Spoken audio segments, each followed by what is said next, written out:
love the girl in you. Hey woman, we love the girl in you. नमस्कार, Maharashtra news मध्ये आपणा सर्वांचे स्वागत. जागतिक महिला दिनानिमित्त महाराष्ट्र न्यूजच्या सर्व प्रेक्षकांना शुभेच्छा. जागतिक महिला दिन म्हटलं म्हणजे महिलांनी आज वेगवेगळ्या क्षेत्रामध्ये खूप कार्य केलेलं आहे. त्यामध्येच आज आपण अशा व्यक्तिमत्वाला भेट देणार आहोत की ज्यांनी स्वतः त्या एक डॉक्टर आहेत, पण ते सोडूनही त्यांना साहित्यातली जी आवड होती ती आवड त्यांनी कंटिन्यू केली आणि त्या साहित्यामध्ये त्यांनी स्वतःला खूप प्रगल्भ केले. तर अशा आहेत डॉक्टर वासंती जोशी मॅम. चला तर आपण खास बातचीत करूया वासंती मॅमशी. मॅडम, तुमचा स्वतःचा जो जीवन प्रवास आहे, बालपण ते शिक्षण, तर त्याविषयी थोडक्यामध्ये सांगाल? हो, आपल्या सर्वांप्रमाणेच मध्यमवर्गीय कुटुंबात माझं बालपण गेलं. आपल्या नातेवाईकांशी, आपल्या चुलत मावस भावंडांशी खेळण्यात मस्त गेलं माझं लहानपण. लहानपणापासून मला कविता करायची खूप आवड होती, त्यामुळे मला असं वाटायचं की आपण आर्ट्सला जावं.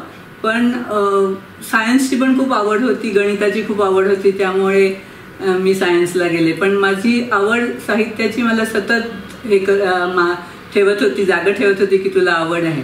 त्यामुळे फिजिओथेरपीचं शिक्षण होऊन मी प्रॅक्टिस केल्यानंतर सुद्धा मी MA मराठी केलं एक्सटर्नल, कारण मला एक साहित्य वाचनाला एक दिशा लागावी असं वाटत होतं. त्यामुळे MA मराठी केलं आणि त्यानंतर PhD करायचं माझ्या मनात होतं, पण त्याचा योग खूप पुढे आला. त्याच्या आधी फिजिओथेरपीचं सांगायचं म्हणजे फिजिओथेरपीमध्ये आपल्याला सगळ्यांना माहितीच आहे की पेशंटशी फिजिओथेरपी डॉक्टरचा संबंध खूप जास्त येतो. त्यामुळे मी अनेक पेशंटना जाणून घेऊ शकले. अनेक दुर्धर आजार झालेले किंवा अपंगत्व अचानक आलेले अनेक रुग्ण मी ट्रीट करत असे आणि त्यांचं मनोधैर्य बघून मला खूपच आनंद आणि आश्चर्य वाटत असे. आणि त्यातल्या काहींनी त्यांच्याशी संवाद करता त्यांनी काही लिहिलेलं आहे तेही मला दाखवलं आणि मग माझ्या मनात आलं की अशा काही साहित्यावर आपण अभ्यास करावा का.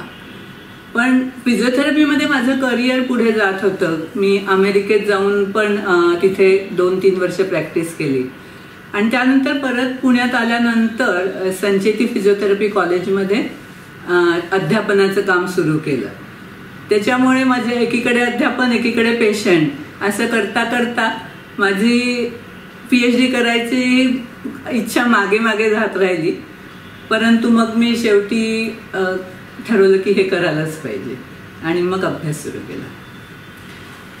मॅडम, तुम्ही आता जे सांगितले की तुम्ही करिअरमध्ये फिजिओथेरपिस्ट म्हणून तुम्ही काम केलेलं आहे, तर तुमच्या 38 वर्षाच्या अनुभवामध्ये असा एखादा प्रसंग आहे का? तुम्ही सांगितलं की त्यांच्याकडनं तुम्हाला प्रेरणा मिळत होती, पण असा एखादा प्रसंग की जिथे तुम्हाला एखाद्या पेशंटला खूप वेगळ्या पद्धतीने ट्रीट करावं लागलं आणि त्याला तुम्ही प्रोत्साहित केलं की जीवन हे जगलं गेलं पाहिजे, तर असा एखादा प्रसंग असेल तुमच्या जीवनातील तर तो सांगाल? हो, नक्कीच. असे खूप प्रसंग आहे, पण मला लगेच ताबडतोब आठवतं ते माझी एक पेशंट 23 वर्षाची असताना मुंबईहून पुण्यात येताना गाडीखाली पडली म्हणजे आणि तिचे दोन्ही पाय कापले गेले. आणि मग ती माझ्याकडे ऑफकोर्स सगळ्या जखमा वगैरे व्यवस्थित झाल्यानंतर फिजिओथेरपीला माझ्याकडे येत होती जवळजवळ 6 ते 8 महिने. तर सुरुवातीला खूप तिला नैराश्य आलं होतं, पण हळूहळू तिला आम्ही प्रोत्साहित केलं आणि सांगितलं की जरी तुझे दोन्ही पाय गेलेले असले तरी तुझं बाकी सगळं साबूत आहे, तू तितकीच हुशार आहेस, तू हाताने सगळं करू शकतेस. मग त्यानंतर आम्ही तिला अर्थातच आर्टिफिशियल पाय देऊन चालायला लावलं आणि आता ती उच्च पदावर गव्हर्नमेंट इन्कम टॅक्स डिपार्टमेंटमध्ये काम करत आहे आणि अजूनही माझ्याशी संपर्क ठेवून आहे. खूपच छान. मॅडम, तुम्ही मगाशी म्हटलं जसं की तुम्हाला साहित्याची आवड होती, कविता करायची आवड होती, पण एकीकडे कौटुंबिक जबाबदारी आणि नंतर करिअर, डॉक्टरमधलं करिअर करत असताना हे तुम्ही कसं हँडल केलं? तेवढंच तुम्हाला कुटुंबाकडनंही प्रोत्साहन म्हणा किंवा पाठिंबा मिळाला का? हो, नक्कीच. त्याच्याशिवाय शक्यच नाही आहे. तर माझे पती अशोक जोशी आणि माझ्या मुली यांनी पण मला खूप सहकार्य केलं.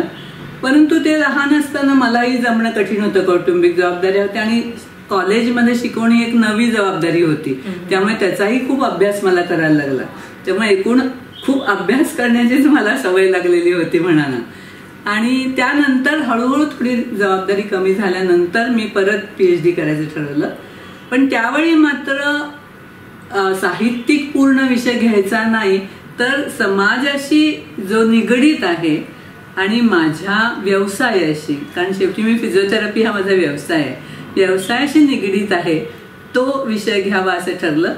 त्यामुळे मी हा वेगळा विषय निवडला. हा मॅडम, तुम्ही आता म्हटलंच की PhDचा वेगळा विषय म्हणजे एक 58व्या वयामध्ये तुम्ही PhD कंप्लीट केली आणि तुमच्या PhDचा विषय होता शारीरिक मानसिक रुग्णताविषयक मराठीतील लेखन. तर तुम्हाला असं का वाटलं त्याचा की याचाच अभ्यास आपण केला पाहिजे? कारण मराठी म्हटलं म्हणजे खूप वास्ट आणि खूप वेगवेगळे विषय आहेत त्याच्यामध्ये, पण तुम्ही हाच का निवडला आणि याच्या मागचं कारण काय होतं की तुम्हाला याच विषयाकडे जायचं होतं? ह्याच्या मागची 2 कारणं होती.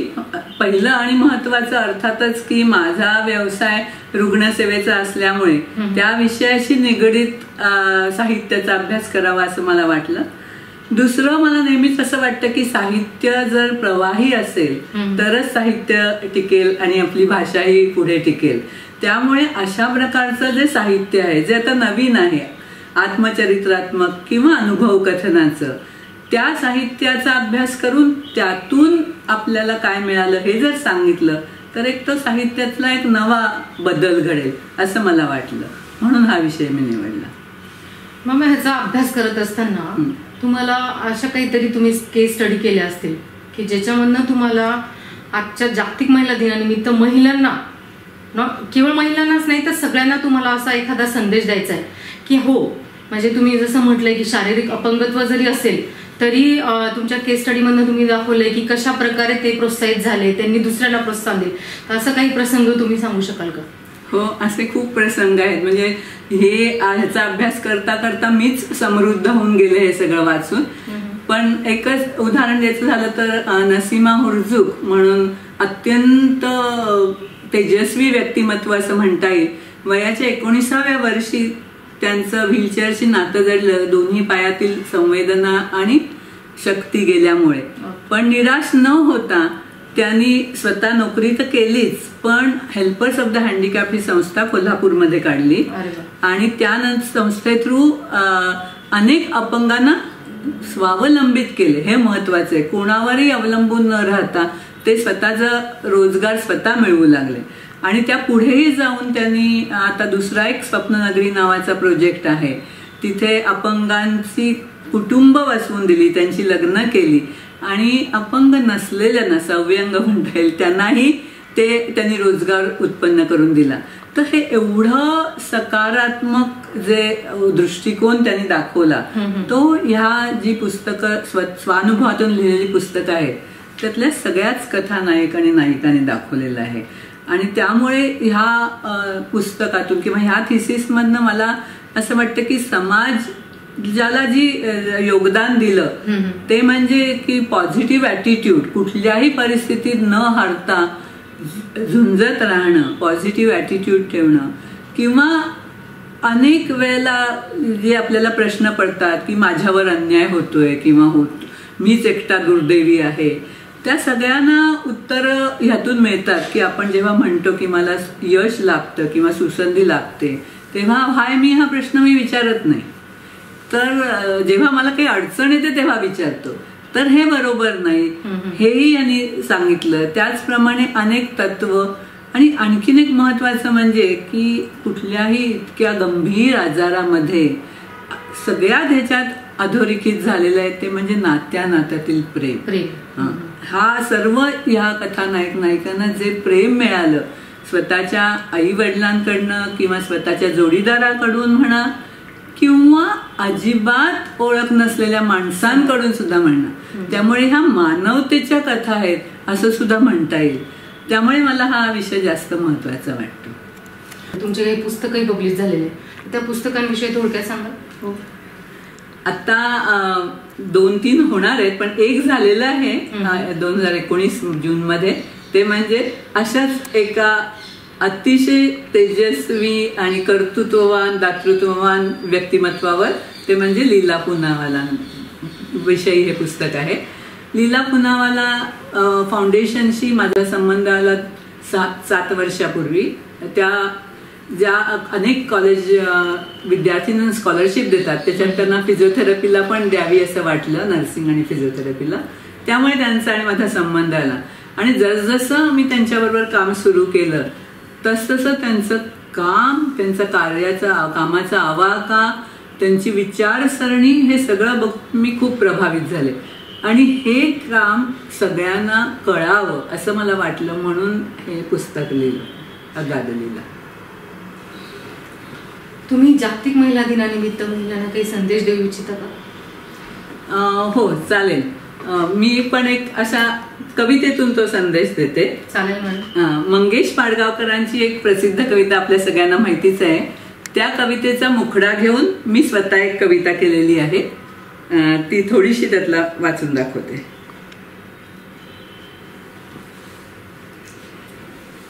या जन्मावर या जगण्यावर शतदा प्रेम करावे, करावे घरी सडसडून काम, कधी हरपावे समाज कार्यात भान, सुरेल गीतांची मैफल ऐकावी, कधी मात्र एकांत छान, कधी रमावे निसर्गात तर, कधी करावा दूरदेशी प्रवास, सोबत्यांबरोबरच्या चहा गप्पांना कधी न विसरावे, या जन्मावर या जगण्यावर शतदा प्रेम करावे.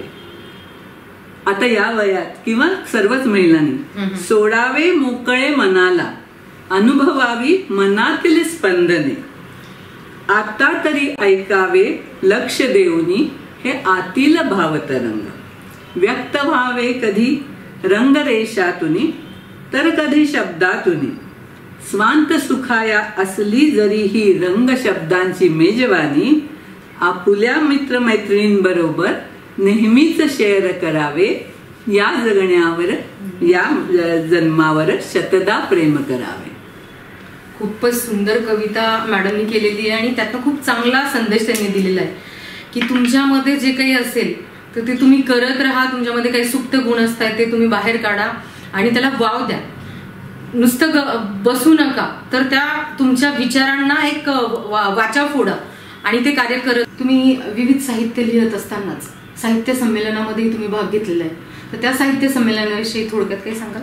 हो, बालीमध्ये विश्व साहित्य संमेलन होतं आणि नेमका विषय होता आरोग्यविषयक साहित्य. त्यामुळे हा तर माझा थिसिसचाच विषय होता आवडीचा. त्यामुळे त्या संमेलनातलं कीनोट स्पीकर हे मी होते आणि मला खूप चांगला प्रतिसाद मिळाला. अनेकांनी या बाबतीत बरेच प्रश्न विचारले. त्यामुळे त्या साहित्य संमेलनात मला बरंच काही सांगता आलं आरोग्यविषयक साहित्य, रुग्णविषयक साहित्याविषयी. महाराष्ट्र न्यूजच्या सर्व प्रेक्षकांना जागतिक महिला दिनानिमित्त शुभेच्छा. सर्वांना मी एक गोष्ट सांगू इच्छिते की रोज आपल्या आरोग्याची काळजी घ्या आणि रोज स्वतःसाठी 20 ते 30 मिनिटं काढा.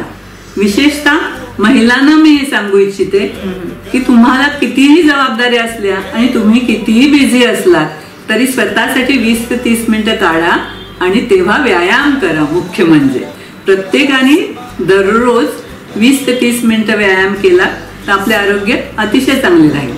आपल्या खाण्यापिण्याची काळजी घ्या, आरोग्याची काळजी घ्या आणि आनंदी राहा.